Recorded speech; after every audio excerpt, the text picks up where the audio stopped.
Good morning and welcome to the shrine here. I hope you're thinking, my goodness, what is this? A clearer, brighter picture. And hopefully as well you're thinking, I can hear him for the first time because we've invested in a new piece of technology. I'm not entirely sure what it's supposed to do, but it'll be fine. I think it's one of those things where you have to hold it in your hands and run around all over the place.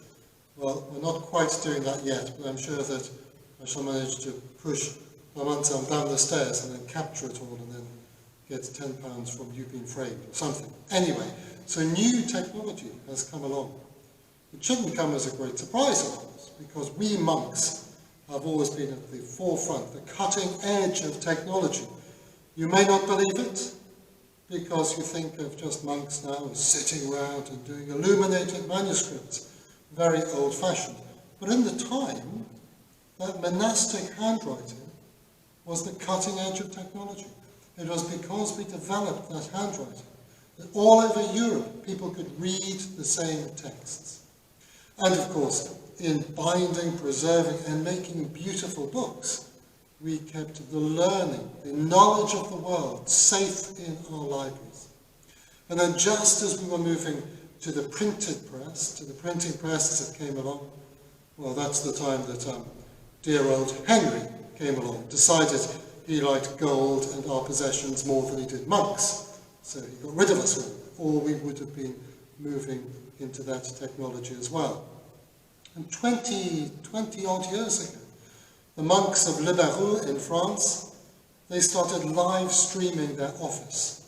So you can still hear it now. You can hear them singing their office through the day. Now it's pretty old-fashioned, but at the time, my goodness, it was extraordinary.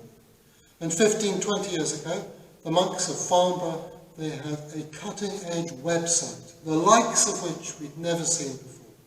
At all ages and all times, we monks use the technology that there is in order to communicate the eternal message of Christ. And we have all embraced technology in a different way. Who would have thought that you'd been sitting there in your homes, on your laptops or on your computers, listening to us rabbit on every single morning? Because this technology is what we need now, and the world has changed in that way. If you remember the old days, you used to tell the children off for spending too much time on the computer, too much screen time. Whereas now you say, Matilda, will you please run downstairs and turn that computer on? You've got to sit down and learn about algebra or fractions or something. And then when Johnny comes along and says, can we go and see Great Aunt Gertrude? You say, no you can't, sit down and play your Xbox like a good boy. The world has changed. And now with older people, aged relatives, you sit down and FaceTime with them, Zoom. We have all of these things, whereas we can see and be in contact with each other because we can't do it in any other way at the moment. We use this technology to keep in touch, to be able to have that interaction, to have that relationship with others around us. Technology is not bad of itself. It's neutral.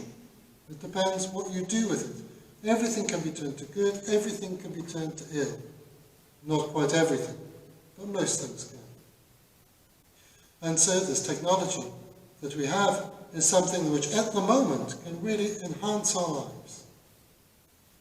But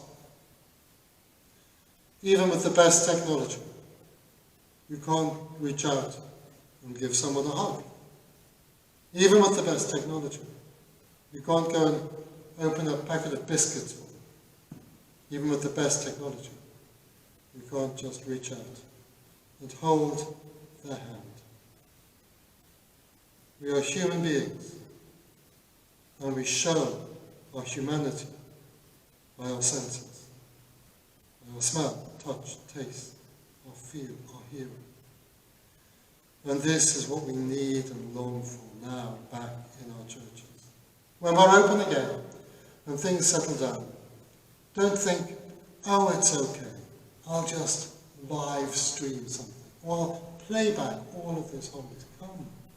Come to the presence of the true and living God and hear and see and taste and touch and feel God again.